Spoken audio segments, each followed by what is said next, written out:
காலைல எழுந்து பார்த்தா குரங்கு கூட்டமே வந்துருச்சு. ஹோட்டல்காரங்கிட்ட திட்டு வாங்காம இருக்கணும்னா கண்டிப்பா இந்த பில்லோ எடுக்கணும். அதான் இன்னைக்கான டாஸ்க். கொஞ்ச நேரம் குரங்கிட்ட கம்யூனிகேட் பண்ணனால ஒன்று கண்டுபிடிச்சேன். ஒரு தாத்தா சரி ஓகே கை கொடுத்து ஃப்ரெண்ட் ஆகலான்னு பார்த்தா கையே இல்லை. அட பாவி, உங்களோட ட்ரெஸ் எல்லாம் வெளில காய போட்டுருக்கீங்க.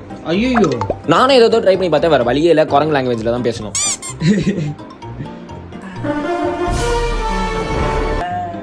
என்கிட்டயே வம்பிழுக்கிறியா? ஐயோ தரங்கடி ப்ளீஸ் ப்ளீஸ் ப்ளீஸ் ப்ளீஸ். கல்யாணம் எதுவும் பண்ணாத. எதுவும் பண்ணாத. சாரி உனக்கு பனானா வேணுமா? அப்படி வா வலிக்கு. ஹாய். சின்ன குரங்கு போட்டா பெரிய குரங்கு வந்துருச்சு. எவ்வளவு கெட்டதா இருக்கு. குழந்தைக்கு கொடுக்கலாம்ல. குழந்தைக்கு கொடுக்க தரமாட்டேன். போ நீ போ உன் குழந்தை குழந்தை. பரவாயில்லையே நம்ம பேசுறது புரியுது. ஃபுல்லா பிரிச்சு போட்டுறா. இது எனக்கு ஒண்ணு வேணும். எங்களோட துணியெல்லாம் நாங்க வெளில காய போட்டுருவோம். உன் சட்டி தான் இருக்கு இல்ல. எப்படியோ கஷ்டப்பட்டு பில்லோ எடுத்தாச்சு. பட் அன்பார்ச்சுனேட்லி என் ஃப்ரெண்ட் சட்டியை காப்பாற்ற முடியல.